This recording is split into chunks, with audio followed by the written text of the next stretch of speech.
Hello बच्चों, आज का लेक्चर स्टार्ट करते हैं। थोड़ा लेट हो गया है तकनीकी खराबी की वजह से। आगे चल के मौसम की वजह से। चलो, कल अपना कहाँ तक हो गया था? कोलोइडल वाला सेक्शन हो गया था।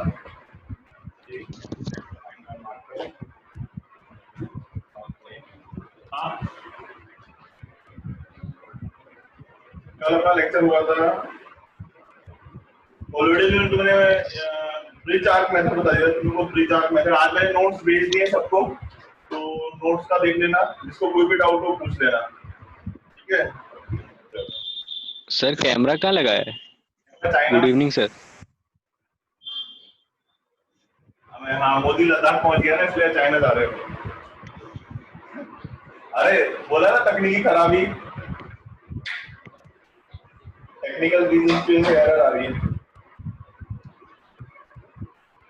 नेक्स्ट टॉपिक है अपना कोलोइडल, हो गया था आप लोगों का। नेक्स्ट है पेप्टाइजेशन। नोट्स भेज दिए मैंने, लिख लेना भैया।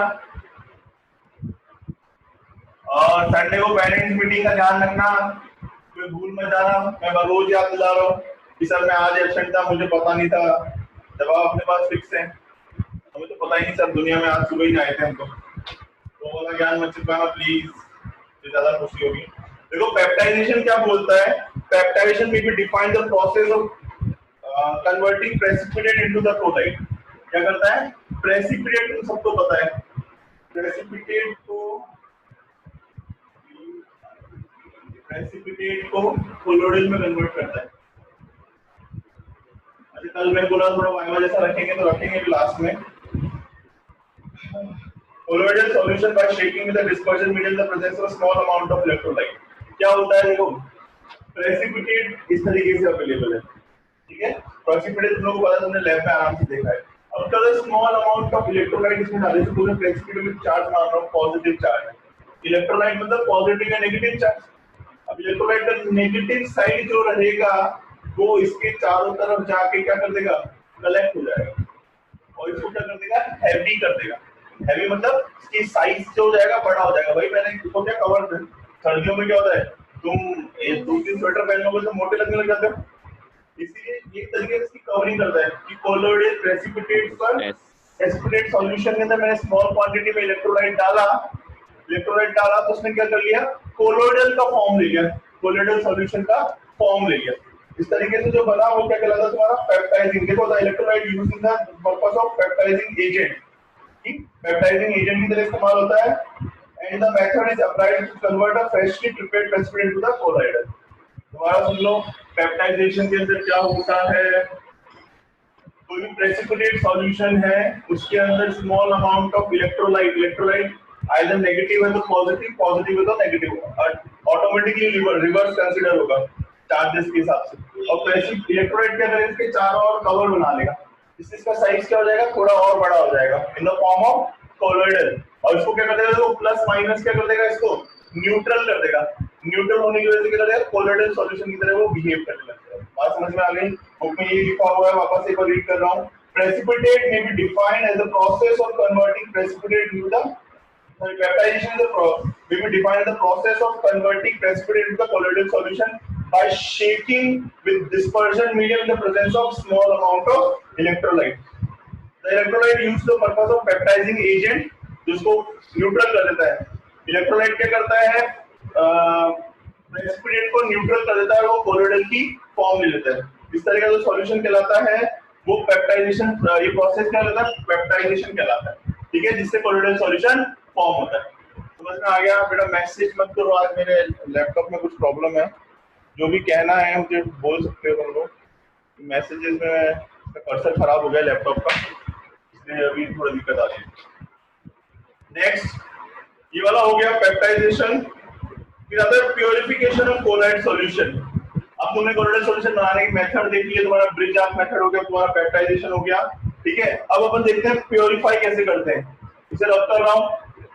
पेप्टाइजेशन टेक्स्ट बुक में से डिट्टो लिखना है, इसके नोट्स नहीं भेजूंगा। तुम्हें समझ में आना चाहिए पेप्टाइजेशन होता क्या है, अच्छे से समझ में आ गया होगा। उम्मीद के अलावा कोई ऑप्शन नहीं है। Purification of colloidal solution. देखो the process of reducing amount of impurities requisite minimum is known as purification of colloid. अब देखो प्योरीफाई करना कि जो कोलॉइडल चीज को सेपरेट करना, the process of use for the reducing amount of impurities to ठीक है requisite minimum is known as the purification of colloid. Colloidal के अलावा किसी भी तरह की इम्प्योरिटी है तो उसका प्योरिफिकेशन कैसे किया जाता है? सबसे पहला आता है डायलिसिस। डायलिसिस तुमने बायोलॉजी वाले स्टूडेंट ने नाम सुना होगा, बायोलॉजी में एक प्रोसेस ऑफ डायलिसिस, ये वहीं से थोड़ा थोड़ा रिलेट करेगा। डायलिसिस के अंदर देखो क्या होता है, in the process of removing dissolved substance from a colloidal solution by means of diffusion through the suitable membrane. क्या करेंगे, एक कंटेनर ले लिया, ठीक है, एक सॉल्यूशन ले लिया जिसमें कोलॉइडल अवेलेबल था और इम्प्योरिटीज भी अवेलेबल थी, तो उन्होंने क्या किया, एक तरीके से फिल्टर पेपर या बटर पेपर का पैकेट है, जैसे अपन मैं बोलूं कि मैंने एक पोटली बना ली जिसके अंदर कोलॉइडल भी है, डिस्पर्जन मीडियम है, जैसे ही मैंने पानी के अंदर डाला क्या होगा, डिस्पर्जन मीडियम इजीली निकल जाएगा। डिस्पर्जन मीडियम क्या रहेगा, जो भी मीडियम का काम कर रहा है वो निकल जाएगा, प्योर कोलॉइडल फॉर्म हो जाएगा, डिस्पर्जन फेज सेपरेट हो जाएगा। बात समझ में आ रही है?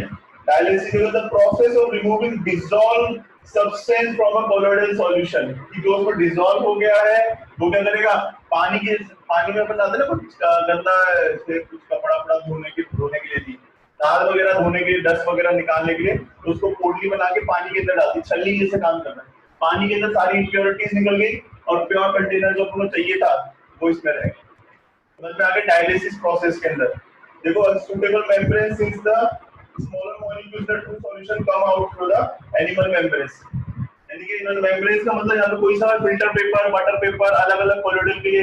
अभी पहले के टाइम में पता क्या होता था, एनिमल मेम्ब्रेन मतलब एनिमल्स की स्किन को इस्तेमाल करते थे फिल्टरिंग प्रोसेस के लिए, ठीक है, क्योंकि एनिमल की स्किन सबसे बेस्ट सोर्स था, लेकिन गवर्नमेंट ने बोला कि एनिमल वैसे खत्म हो रहे हैं तो इंसान की स्किन इस्तेमाल कर सकते हो, एनिमल्स की नहीं, तो फिर इंसान ने दूसरा इलाज निकाल लिया, फिल्टर पेपर या बटर पेपर इस्तेमाल करते हैं। फिल्टराइजेशन जैसे छलनी वाला प्रोसेस होता है वैसे ही उसको पानी के अंदर डाल दिया और अपने आप शेक किया तो अब सारी इंप्योरिटी जो है ट्रू सॉल्यूशन जो था वो फटाफट निकल गया, सिर्फ कोलॉइडल रह गया पोटली के अंदर, ठीक है, सारा कचरा मिट्टी विट्टी समझ लो जो भी था जो बाहर निकल सकता था इस फिल्टर पेपर में, जिसके साइज छोटा था वो अपने आप बाहर निकल गया। जैसे मैंने चाय पत्ती ली, अब पोटली बना के चाय पत्ती मुझे एक एक फल निकालना है तो मुझे चाय पत्ती उसमें डाल दिया, तो पत्ती पत्ती अंदर आई गई, जितनी भी चाय जो थी पत्तियों के अंदर लगी हुई थी सारी निकल गई जो निकल सकती थी। समझ में आ गया? ठीक है, ये वाली चीज क्लियर है। इलेक्ट्रो ये हो गया तुम्हारा डायलिसिस। अब इलेक्ट्रोडायलिसिस बोल। सर ये अपना केमिकल मेथड्स बाकी है ना प्रिपरेशन ऑफ कोलॉइड्स में? केमिकल मेथड्स अभी करा देते हैं, इसके बाद करा देंगे भाई। केमिकल मेथड बाकी है। वो क्वेश्चन 4.17 डाउट था। 4.17 अरे हाँ 4.17 भैया किसी एक ने डाउट भी पूछा था, मुझे भूल गया, मल्ले ने पूछा था, हाँ मल्ले। चलो अभी एक मिनट देख लेता हूँ 4.17 कौन सा क्वेश्चन है, मुझे तो याद भी नहीं है। सर पेपर भी नहीं भेजा ना आपने? भाई मुझे याद है, मुझे तुम छोड़ने वाले नहीं हो, पर संडे को पेरेंट्स मीटिंग के इससे पहले तुम्हारा रिजल्ट देना पड़ेगा। ये कराया मैंने क्लास में, लेकिन मैं 4.17 एक बार और करवा देता हूँ बेटा, ये क्लास में हुआ है, अपनी क्लास में डिस्कस हुआ है, लेकिन मैं एक बार और बता दूँ, कल के लेक्चर में पक्का बता दूंगा। जो टॉपिक रह रहे हैं केमिकल मैकेनिज्म बच रहा है, वो लॉक एंड की मेथड और 4.17 कल डाउट सेशन जैसा रखेंगे, और किसी का कोई डाउट हो तो मुझे कल 4-5 बजे तक भेज देना, तो डाउट सेशन में वो सॉल्व करवा दूंगा। कल ये चारों पांचों टॉपिक सॉल्व करवा देंगे अच्छे से, ठीक है। अभी इस टॉपिक को कंटिन्यू कर लेते हैं यार, अभी फ्लो बन गया है। कल सिर्फ डाउट क्लासेस रखेंगे, और किसी का कोई भी डाउट हो तो कल मुझे टेक्स्ट कर देना, मैं सॉल्व करके भेज दूंगा, और रिजल्ट भी भेज दूंगा। बन गया है, बस भेजना नहीं है। ये समझ में आया तुम लोगों को डायलिसिस प्रोसेस, ठीक है। अब देखो आगे क्या होता है, नेक्स्ट आता है तुम लोगों का इलेक्ट्रोडायलिसिस। इलेक्ट्रोडायलिसिस में क्या होता है, इलेक्ट्रोडायलिसिस में अब इलेक्ट्रोलाइट वाला फंडा था, मैंने क्या किया, 2 इलेक्ट्रोड लगा दी दोनों तरफ, दोनों इलेक्ट्रोड लगा दी, एक तरफ इधर इधर प्लस लगा दी, कौन सा लगा, हाँ इधर माइनस लगा दी, इधर प्लस लगा दिया, ठीक है, एक तरफ एनोड एक तरफ कैथोड लगा दिया। अब डायलिसिस क्या काम करेगा, इस प्रोसेस को फास्ट कर देगा। मैं मान रहा हूँ कि जो ये पोटली हमने बनाई थी, जो इस तरीके से पोटली बना रखी है, ठीक है, ये जो पोटली है इसके अंदर है ना मैंगो जैसा बन गया, लेकिन अब इसमें इलेक्ट्रोलाइट भी अवेलेबल है। अपन ने बनाया ना पेप्टाइजेशन में क्या कर देते हैं, पेप्टाइजेशन में अपन नहीं कर देते कि प्रेसिपिटेट के ऊपर इलेक्ट्रोलाइट डाल देते थे, तो वो ज्यादा कोलोइडल बन जाता था। अब मैं बताऊँ ये प्रोसेस, अगर मानो कि इसके अंदर आयनिक इंप्योरिटीज है, प्लस माइनस के चार्ज है, तो मैंने क्या किया, दोनों तरफ इलेक्ट्रोड लगा दी। ये माइनस है तो इसकी तरफ ऑटोमेटिकली क्या होगा, पॉजिटिव फटाफट निकलेगा, और ये प्लस, और ये कौन सा, ये प्लस है तो इसकी तरफ क्या होगा, ऑटोमेटिकली नेगेटिव फटाफट निकलेगा। तो ये जो तुम्हारा डायलिसिस का प्रोसेस है, इलेक्ट्रोलाइसिस या इलेक्ट्रोड्स की प्रेजेंस में इसकी स्पीड क्या हो जाएगी, फास्ट हो जाएगी, इसलिए इसे इलेक्ट्रोडायलिसिस बोलते हैं।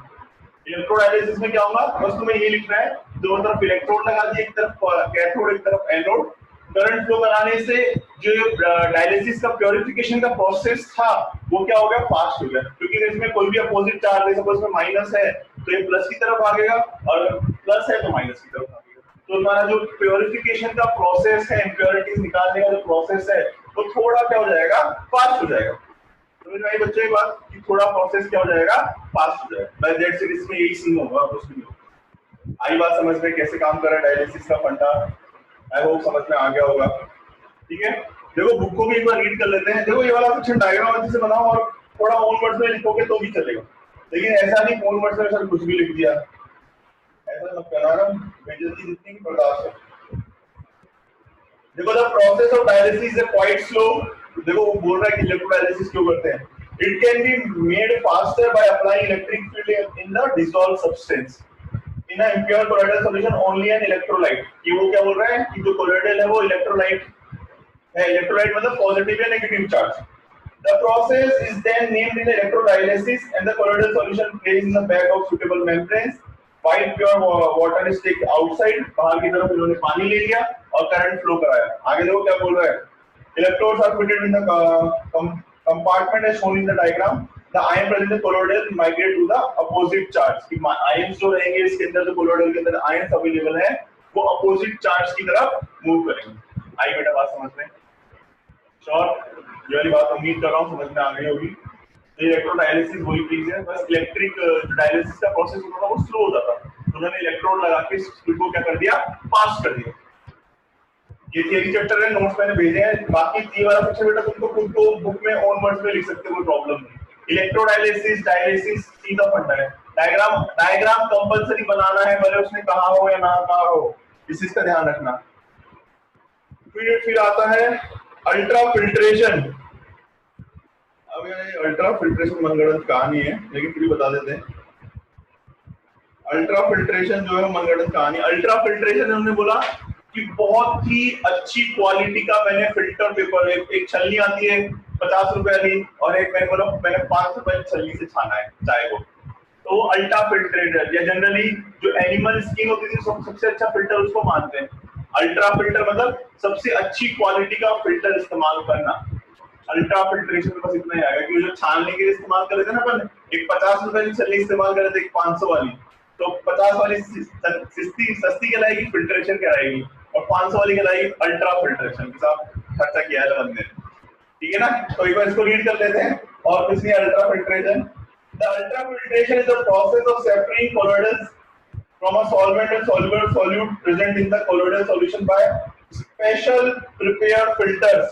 Special prepared की सब branded कंपनी का फिल्टर है, which are the permeable or all substance except colloidal, कि जो क्या करता है, colloidal के अलावा सारे substance को पास करता है, colloidal के अलावा सारे substance को पास करता है।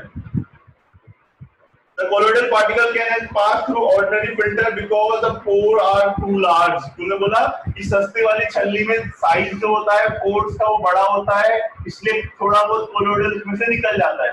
जब मैं अच्छा अल्ट्रा फिल्टर महंगी छलनी इस्तेमाल कर रहा हूँ तो अच्छे से फिल्टर होगा। ये होता है ना 2000 वाला फिल्टर पानी पीने का, और एक आता 20,000 वाला फिल्टर, तो वो अल्ट्रा कहलाता है। बस जिसमें खर्चा ज्यादा होता है ना वो तुम्हारे लिए अल्ट्रा है। ठीक है, तो यही अल्ट्रा फिल्टर का फंडा है कि अल्ट्रा फिल्ट्रेशन बहुत अच्छी क्वालिटी के फिल्टर से आपने कोलोइडल को सेपरेट किया, that is called ultra filtration. आई बात समझ में? अल्ट्रा फिल्ट्रेशन का नया गणित है। ठीक है, ये इन्होंने बस यही दे रखा है। However, the pores of filter paper can be reduced in the size of immigrating colloidal solution की साइज क्या बोला, एक तो ये कोर है, एक कोर्स का साइज इतना है, तो सिर्फ छोटे छोटे पार्टिकल्स जो होंगे वही पास होंगे और कोलोइडल हर तरीके से रुक जाएगा। ये बड़े होल्स में से कुछ कोलोइडल निकल सकता है, लेकिन जब मैं अच्छा अल्ट्रा फिल्टर इस्तेमाल कर रहा हूँ महंगी क्वालिटी का, तो सब कुछ अच्छे से फिल्टर हो जाएगा। तो ये सारी रामायण जो है तुम्हें अपने क्या बोलते हैं बुक से ही लिखनी है, टेक्स्ट बुक से, इसमें नोट जैसा मुझे नहीं लिखवाना पड़ेगा। 4 पॉइंट लिख लेना, नोट्स भी मैं भेज दूंगा, तुम लोग कहोगे तो कोई प्रॉब्लम नहीं है, लेकिन ये बुक से लिखना अच्छा दे रखा है। और नोट्स की तो मैं आज नोट्स भी भेज दूंगा, ऐसा कुछ अपना व्यवहार बिगाड़ने का कोई जरूरत नहीं। ठीक है, समझ में आ गया? अल्ट्रा फिल्ट्रेशन, ठीक है। किसको कोई डाउट हो तो भाई आवाज में बोलना, टेक्स्ट मत करना। आज मैं टेक्स्ट नहीं कर सकता, इसका कर्सर काम नहीं कर रहा है। ठीक है बेटा, आगे देखो।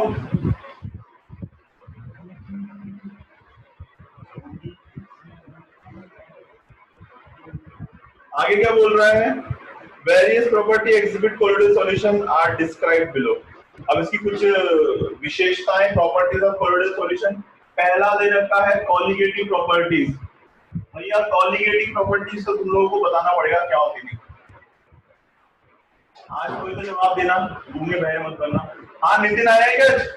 नितिन नहीं आया सर, बाहर गया है वो। अच्छा चलो बढ़िया है। तो अर्पित को पता नहीं होगा, आज मिताली जवाब देगी। मिताली, कॉलिगेटिव प्रॉपर्टीज क्या होता है बताओ बेटा, बता सकते हो जो भी तुम्हें याद हो। सॉल्यूशन चैप्टर में अपन ने कॉलिगेटिव प्रॉपर्टीज पढ़ा है, लग रहा है तुम बता पाओगे, इसलिए तुमसे पूछ रहा हूँ। क्या होता है बेटा कॉलिगेटिव प्रॉपर्टीज? जितना आता है उतना बता दो, कोई प्रॉब्लम नहीं है। कॉलिगेटिव प्रॉपर्टीज क्या होता है कुछ बताओ। सॉल्यूशन में मैंने बताया था कॉलिगेटिव प्रॉपर्टीज, थोड़ा बहुत तो आइडिया होगा।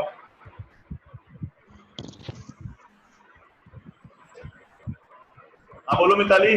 सर नहीं आता सर, मैं सॉल्यूशन चैप्टर में आधे से ही आई थी, मतलब चलो ठीक है। देख के डर गए होगे। परमानेंट दुखदाई इंसान है। नहीं एक सेकंड, खुशी बताइए। खुशी, अभी गर्ल्स का नंबर लगेगा। हाँ खुशी, कॉलिगेटिव प्रॉपर्टीज सॉल्यूशन चैप्टर, थोड़ा बहुत बस एक दो लाइन तो बता क्या क्या कुछ तो था। सर वो रिलेटिव लोअरिंग, फिर osmotic pressure, depression of freezing point, वो सब नंबर ऑफ सॉल्यूट पार्टिकल्स पे डिपेंड करते हैं और उसके नेचर पे डिपेंड करते हैं। ऐसी प्रॉपर्टी को कॉलिगेटिव प्रॉपर्टीज बोलते हैं। बराबर है, एकदम बराबर बोला बेटा आपने। ठीक है, कॉलिगेटिव प्रॉपर्टीज क्या होती थी कि नेचर ऑफ सॉल्यूट पर डिपेंड नहीं करती थी। नेचर ऑफ, उल्टा तो नहीं बोलना।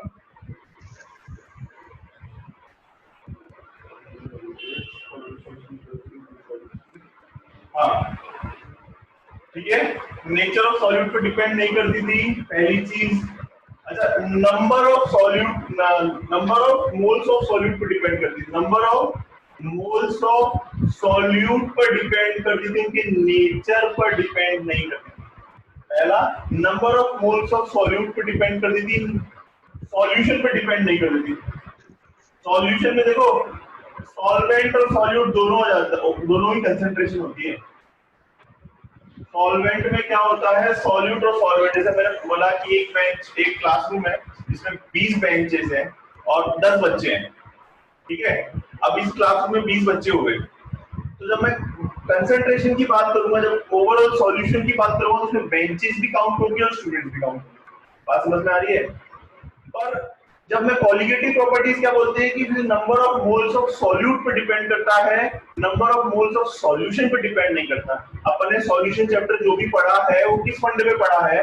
इस फंडे पे पढ़ा है अपन ने, जो रिलेटिव लोअरिंग वेपर प्रेशर देखा, वेपर प्रेशर का रिलेटिव लोअरिंग, फिर elevation boiling point, depression freezing point और राउल्ट्स लॉ, ये सारे किस पे डिपेंड कर रहे थे? इस तरीके से आता नंबर ऑफ मोल्स आता सब में, n1 delta TF equals to, ठीक है, KF, फिर आ रहा था WM या N1/W। तो number of moles of solute पे डिपेंड करता है, नेचर ऑफ सॉल्यूट पे डिपेंड नहीं करता।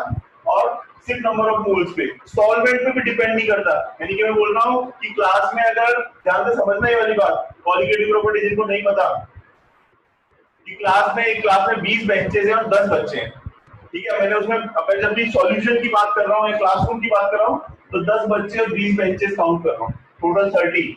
अब मैंने क्या किया, दूसरी क्लासरूम में 10 बच्चे और ऐड कर लिए, तो मैं यहाँ पे जब मैं सॉल्यूशन की बात करूंगा तो टोटल आएगा, टोटल मतलब बेंचेस और स्टूडेंट दोनों आएंगे। लेकिन जब मैं कॉलिगेटिव प्रॉपर्टीज की बात करूंगा तो सिर्फ अब मैं मान रहा हूँ कि जो बच्चे हैं वो ही सॉल्यूट है, तो सिर्फ इन्हीं पे डिपेंड करती है कॉलिगेटिव प्रॉपर्टी।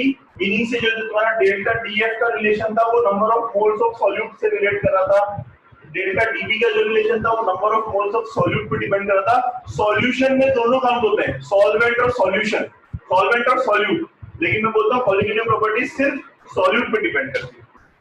आगे बात समझ में, तो उसमें बस तुम्हें कॉलिगेटिव प्रॉपर्टी एक बार मैं जैसे लॉकडाउन खुलेगा, रिवीजन जब भी होगा या जब भी क्लासेस जब भी होगी तो मुझे याद कर देना ना, एक बार और अच्छे से लिखवा देंगे, ठीक है। और कोई नोट्स होगा तो प्रोवाइड करवा देगा, ठीक है। कॉलिगेटिव प्रॉपर्टी समझ में आ गया तुम लोगों को? आई होप समझ में आ गया होगा। आ गया, हो गया। पढ़ा रहा था सरफेस केमिस्ट्री। अच्छा बेटा, इस मेथड में पढ़ाने के देखो तुम लोगों को ऑनलाइन में और कोई प्रॉब्लम आ रही हो, सर मुझे ऐसे प्रॉब्लम आ रही है, सर आप ये करवाओ, जिसको जेन्युइन प्रॉब्लम हुआ, जो लॉजिकल बात करेगा उसकी बात सुनी जाएगी।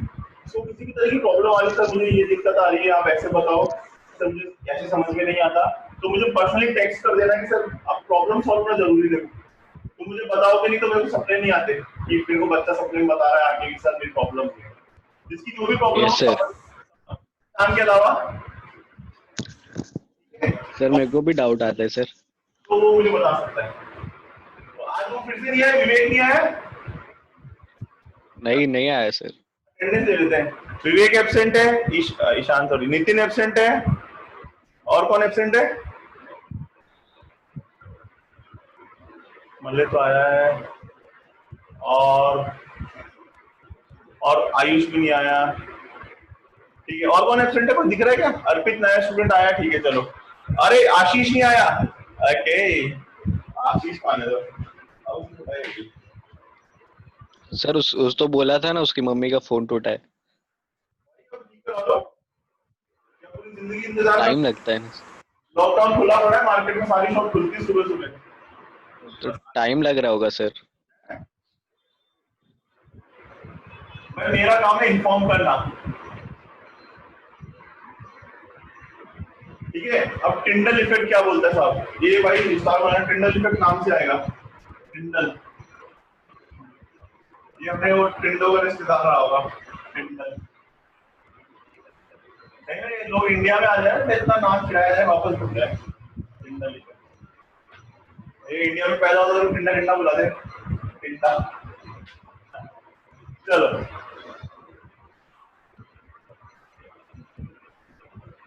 देखो टिंडल इफेक्ट क्या बोलता है कि अपन ने क्या देखा, कोलोइडल का साइज जो होता है वो थोड़ा बड़ा होता है, कोलोइडल का साइज होता है थोड़ा बड़ा होता है। ऑब्वियसली बात है, टू सॉल्यूशन में साइज जो होता था सॉल्यूट और सॉल्वेंट का बराबर होता था, सॉल्यूट और सॉल्वेंट का साइज जो होता था बराबर होता था। अब कोलोइडल में साइज थोड़ा क्या होता है, बड़ा होता है। मेरी बात समझ में आ रही है? जैसे ही लाइट इधर से आएगी, लाइट में जैसे डाली टॉर्च से, ठीक है, लाइट आ रही है, लाइट क्या होगी, इससे टकराएगी, क्योंकि साइज क्या है, अगर टू सॉल्यूशन की क्या खासियत है, साइज बराबर है। जैसे ही मैंने गिलास में पानी लेके डाला वो पूरे आर पार निकल जाती है, ठीक है। लेकिन जैसे ही अगर पार्टिकल का साइज बड़ा है, लाइट टकराएगी तो क्या होगी, किसी ना स्कैटरिंग ऑफ लाइट होगी, और स्कैटरिंग होगी तो तुम्हें क्या होगा, कोई ना कोई कलर का पाथ विजुअलाइज होगा। जिस वेवलेंथ की वेव टकरा रही है वो डिपेंड कर रहा है किस वेवलेंथ पे टकरा रही है। सबकी अलग अलग वेवलेंथ की रेंज है, एटॉमिक स्ट्रक्चर में आती थी, रेड रंग की अलग रेंज। हाँ बोल सर, वो स्काई अपने को ब्लू इसके वजह से दिखता है ना, टिंडल इफेक्ट के वजह से, तो उसी रेंज में आता है ब्लू, जो स्कैटरिंग ऑफ लाइट, धूल के जो डस्ट के पार्टिकल्स हैं वो इसी वजह से तुम लोगों को ब्लू कलर का दिखाई देता है कि उसकी जो इंटेंसिटी वो ब्लू रंग की रेंज में आती है। और सर रात को क्यों नहीं दिखाई देता, क्योंकि रात को रोशनी चली जाती है तो काला दिखाई देता है। अच्छा कल मैंने क्वेश्चन पूछा था, ये मैं याद दिलाने वाला था सर आपको। जवाब किसने ढूंढा? जब आप किसी सर पसीना कहाँ है लेकिन? हाँ पसीना नहीं आता है सर, आप गलत एक्सपीरियंस किए। ओह माय गॉड, फालतू की बात नहीं। देखो मैं उसका साइंटिफिकली जवाब देता हूँ तुम्हें। देखो नहाते ही एक तो तुम्हें पसीना स्वेटिंग होता है हल्का सा, और नॉर्मल अच्छा लगता है, वो ठंडा ठंडा लगता है। रीजन भी एक तो तुम्हारे बॉडी के जो पोर्स होते हैं ना, वो नहाते ही क्लीन हो जाते हैं। जो उसमें डस्ट जैसे पसीना होता है, स्वेटिंग होती है, डस्ट की तरह कंसीडर होती है, तो आपकी बॉडी में वो कलेक्ट हो जाती है। जैसे आप नहाओगे पोर्स क्लीन हो जाएंगी, और बॉडी क्या करती है, लगातार हीट प्रोड्यूस करती है। आपका बॉडी का टेम्परेचर क्या होगा, डाउन हो गया, और एटमॉस्फेयर का टेम्परेचर क्या होता है, ज्यादा। इसलिए बॉडी क्या करती है, वापस पसीना निकालने लग जाती है, स्वेटिंग करती है, और वो तुम्हें ठंडा ठंडा, क्योंकि तुम्हारा टेम्परेचर उसका क्या होता है, नहाते ही कम हो जाता है एज कम्पेयर टू एटमॉस्फेयर, इससे तुम्हें ठंडा दिखाई देता है। वो था ना पानी की बूंदे ऊपर की तरफ जाके, भाई अपन क्या बोलते हैं, कंडेंसेशन प्रोसेस में क्या होता कि ऐसा टब ले देते हैं, एक प्लेट ले देते हैं, पानी गर्म होता था तो इधर की तरफ वाटर ड्रॉपलेट्स होती थी। उसका फंडा क्या होता था, एक्जेक्टली वही फंडा है कि ये जो सरफेस होती है ये ठंडी होती है, क्योंकि बंद होती है ना ऊपर से, तो जैसी गर्म चीज के कांटेक्ट में आती है ये लिक्विड फॉर्म में बाहर निकलने लग जाती है। वैसे ही बॉडी का फंडा है कि बॉडी का अपना टेम्परेचर क्या हो गया, डाउन, अपना बॉडी का टेम्परेचर है, टेम्परेचर क्या है उस टाइम ज्यादा, तो क्या होंगे, पोर्स आके कंडेंसेशन के रूप में लिक्विड बॉडी से, या जो बोलते हैं डस्ट या पसीना जो बोले वो बाहर निकलता है। ठीक है, पहली बात समझ में आई थोड़ी थोड़ी। तो ये फंडा एग्जैक्टली उस पे काम करता है, पोर्स वाला, और पोर्स तुम्हारे खुल जाते हैं, इस वजह से वो बॉडी से स्वेटिंग निकलना स्टार्ट होता है, और तुम्हारा टेम्परेचर खुद का डाउन हो जाता है, और एटमॉस्फेयर का होता है ज्यादा, उसका टेम्परेचर डाउन होने से क्या लगता है, ठंडा महसूस होता है। समझ में आया? ये साइंटिफिक क्वेश्चन का आंसर हो गया। और आज की क्लास में बहुत सारे बच्चे एब्सेंट हैं, आज सबकी वोट लगाने वाले हैं सर, कोई बात नहीं। चलो चलो एक और साइंटिफिक क्वेश्चन, अभी मुद्दा साइंस का छिड़ गया है तो इंटरेस्टिंग बनाते हैं। अच्छा तुमने सन देखा है, सन क्या, सॉरी, चांद, मून। अच्छा मून का साइज छोटा छोटा बड़ा बड़ा बड़ा बड़ा बड़ा और एकदम बड़ा हो जाता है। मैं 14 दिन में छोटा, 14-15 दिन में छोटा, 14 दिन में एक क्या बोलते हैं, एकदम पूनम की रात होती है, एकदम अमावस की रात होती है। तो साइज छोटा बड़ा कैसे होता है, कौन बता सकता है? अभी बताओ तो बहुत बढ़िया। ये तुम्हारे 7th क्लास के सिलेबस में आता था, चांद का लॉजिक। ठीक है, वो तो सर क्वेश्चन समझ में आया कि साइज छोटा बड़ा कैसे होता है? साइज छोटा बड़ा क्यों होता है भाई? यही तुम्हें बताना है कि साइज, एक दिन तो अमावस के दिन चांद दिखता ही नहीं है, और एक दिन पूर्णमासी के दिन चांद दिखता है पूरा। अभी इसमें चांद का साइज छोटा बड़ा बढ़ता जाता है, तो पहले छोटा दिखा, एक दिन तो बिल्कुल नहीं दिखता, फिर थोड़ा थोड़ा दिखता है आधा, फिर थोड़ा और बड़ा दिखता है, फिर और बड़ा दिखता है, फिर दिन पूरा दिखता है। उसका लॉजिक क्या है? चांद का साइज छोटा बड़ा कैसे हो रहा है? साइंटिफिकली जवाब देना कि मुझे आधा क्यों दिखाई दे रहा है, कोई दे सकता है यार? दो यार, थोड़ी क्लास इंटरेस्टिंग बनाओ, मुझे मजा ही नहीं आ रहा तुम लोगों सर रोटेशन की वजह से। अबे बोलो खुशी। तो वो सन उसे छुपा देता है, मतलब क्या? सन उससे आगे आ जाता है। हाँ तो वो सन उसके हाँ सन होता है, वो उसके मतलब धीरे धीरे उससे छुपाता रहता है, तो फिर एक दिन वो पूरा ही नहीं दिखता। ठीक है, और कोई ट्राई करना चाहेगा? ठीक है सर वो सन उस हाँ बोल किसान बोल। सर वो सन से उसको सोर्स ऑफ लाइट मिलता है, तो मतलब तो एक दिन लाइट मिल रही है और एक दिन नहीं मिल रही है, ऐसा क्यों? तो सर वो लोग क्या रुके हुए थोड़ी है सर, घूम रहे हैं ना, मतलब अपना मून तो रिवॉल्व कर रहा है ना सर अर्थ के। तो घूम रहे हैं तो क्या फर्क पड़ रहा है? तो क्या सर उसका जो मतलब प्लेस में जैसे वो अपनी अपनी पोजीशन चेंज कर रहा है ना, तो सन से लाइट इफेक्ट भी फर्क पड़ेगा। लेकिन ठीक है, मैं तेरी बात समझ रहा हूँ, लेकिन तू इसको क्लियरिफाई कर, ऐसे क्या? मुझे अच्छे सा लॉजिक दे, जहाँ मुझे समझ में आई, मुझे समझ में आ गया। लाइट वाली बात बराबर है, चांद अपनी रोशनी प्रकाशित नहीं है, सिर्फ एक ही जो है प्लेनेट का कोई अपना लाइट नहीं होता, सब सूरज की रोशनी से चल रहा है काम, एक ही सोर्स है अपने पास। चलिए पुराने टाइम में सूर्या वाला बात थे, सूर्या इज अ ब्रांड, ठीक है, सबसे बड़ा सोर्स। चलो तुम्हें पहले टिंडल इफेक्ट बताते हैं, उसके बाद ये वाला लॉजिक समझाते हैं, अभी समझाते हैं। सर टिंडल तो होता रहेगा सर, ये वाला बताओ। रुक जा, पहले टिंडल इफेक्ट खत्म कर लेते, बच्चे बोलेंगे कि सर केमिस्ट्री की जगह पता नहीं कहाँ चले जाते हैं। ये थोड़ा बहुत सिलेबस भी कराना है भाई, सिलेबस भी कराना। देखो टिंडल इफेक्ट में क्या होता है, इसके बाद बताएंगे मेरा टॉपिक। हाँ, टिंडल इफेक्ट में क्या होता है, देखो टाइम भी हो गया, 30 मिनट का नोटिफिकेशन आ गया, कोई ना, टिंडल इफेक्ट के बाद बताएंगे। हाँ भैया मेरा ये फोन, ये लैपटॉप गया, चलो टिंडल इफेक्ट में देखो क्या होता है, इस तरीके से तुम्हारे क्या होता है, ये पार्टिकल्स ही आ रहे हैं, ठीक है। अब इसका साइज जो है वो बड़ा है, तो क्या होगा, लाइट इसे टकराएगी और रिफ्लेक्ट होगी। अब जिस रेंज पे टकरा रही है, ब्लू रंग का या ग्रीन रंग का या रेड रंग के, जो भी वेवलेंथ से मैच कर रहा है, लैम्डा से मैच कर रहा है, उस रंग का पाथ विजुलाइज होगा। तो ये जो पाथ विजुलाइज होता है ना, ये टिंडल इफेक्ट है कि स्कैटरिंग ऑफ लाइट की वजह से कोलोइडल के अंदर पाथ विजुलाइज अलग अलग कलर की, येलो, ग्रीन, रेड, ब्लू, वो अलग अलग पाथ। क्यों? एक तो पार्टिकल्स के साइज पे भी डिपेंड है, साइज बड़ा है तो स्कैटरिंग ज्यादा होगी, और साइज छोटा है तो स्कैटरिंग कम होगी, उसके हिसाब से तुम्हारा पाथ विजुलाइज होगा। ये टिंडल इफेक्ट को रिप्रेजेंट करता था पहली बार। अब देखो इसको एक बार बुक से रीड कर लेते हैं अच्छे से। देखो क्या बोल रहा है, the homogeneous solution placed in the dark observe the direction of light appears clear. Homogeneous solution मतलब जहां सॉल्यूट और सॉल्वेंट का साइज क्या बराबर, वो इजीली निकल जाएगा, ठीक है। लेकिन जहां हेट्रोजीनियस सॉल्यूशन है, उसके अंदर क्या होगा कि ये पार्टिकल्स, पूरा पढ़ के बताऊंगा यार, मैं पूरा नहीं पढ़ने वाला, मुझे कंटाल आ रहा है, तो बस पढ़ लेना कि उस रंग की जो स्कैटरिंग ऑफ लाइट, जनरली जो रंग का विजुअलाइज होगा वो वाला path, yellow, green, generally bluish रंग दिखाई देता है चीजों को, ठीक है। अब इसमें देखो नीचे 2 पॉइंट दे रखी, आए हुए क्वेश्चन है, Tyndall effect is observed when the following to conditions. Exam में क्वेश्चन आया था 2 मार्क का बोर्ड के अंदर, right the condition of Tyndall effect. तो पहली कंडीशन है the diameter of dispersion particle much not smaller, कि पार्टिकल इतना भी छोटा नहीं होना चाहिए कि लाइट उसके से पार से निकल जाए, इसको पता ही नहीं चले। तो डायमीटर जो होता है इसका इतना सफिशिएंट बड़ा होती है जितनी वेवलेंथ है। भाई मैं बोल रहा हूँ, इधर देखो, ये पार्टिकल का साइज इतना है और मेरी वेवलेंथ का साइज जो है वो इतना है, तो वेवलेंथ इसके बाजू से निकल जाएगी, और इधर जा किधर गया किधर गया किधर गया, समझ में आ रही बात। तो ये डायमीटर जो होता है पार्टिकल का, ऑब्वियसली बात उससे बड़ा होना चाहिए, ठीक है। पहला, the refractive index is dispersed phase and dispersed medium differ greatly the magnitude. Dispersed and dispersed medium differ the greatly in magnitude. जो इन दोनों का साइज है, अब इसमें क्या बोला, पहला तो इसका साइज सफिशिएंट बड़ा होना चाहिए, और डिस्पर्स्ड फेज यानी कि मालूम सॉल्यूट का साइज और सॉल्वेंट के साइज में काफी अंतर होना चाहिए। दोनों का साइज ऑलमोस्ट बराबर हुआ तो लाइट आर पार ही नहीं निकल पाई, समझ में आया। रिफ्रैक्टिव वाला जो बात बोली सेकंड पॉइंट, वो क्या बोलना चाह रहा है कि इन दोनों के साइज में सफिशिएंट मैग्नीट्यूड में सफिशिएंट डिफरेंस होना चाहिए। अगर सफिशिएंट डिफरेंस नहीं होगा तो कलर विजुअलाइज नहीं होगा। आई बात समझ में? अब ये तो हो गया तुम्हारा टिंडल इफेक्ट। अब देखो लेक्चर खत्म हो जाए तो ऑटोमेटिकली बाय कंसीडर कर लेना, मैं तुम्हें एक्सप्लेन कर देता हूं चांद वाला लॉजिक।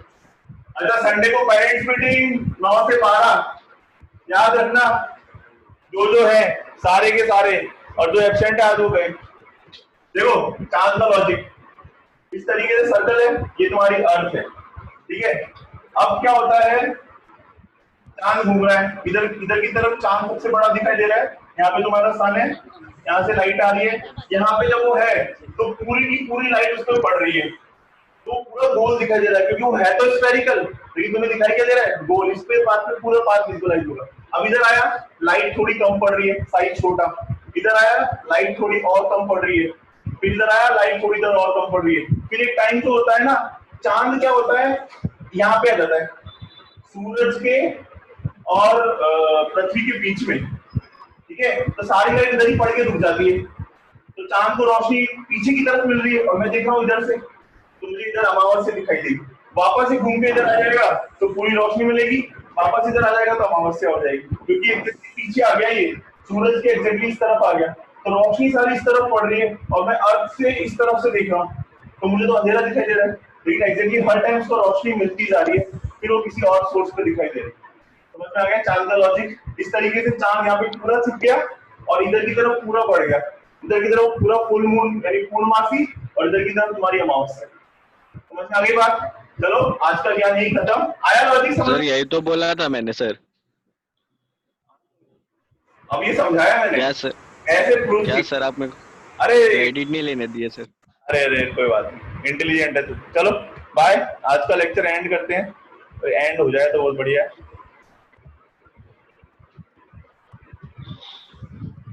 ये तुम लोग एंड कर लो यार, ये तो एंड ही नहीं करा, मेरा लैपटॉप ही खराब हो गया। सर अच्छे से बाइबल हो जाएगा सर अपना स्टाइल में। अच्छे से बाय, चलो स्वस्थ रहे, मस्त रहे, और ये बाय हो जाए अल्टीमेटली। कर्सर क्या है यार इसका, एक सेकंड दो।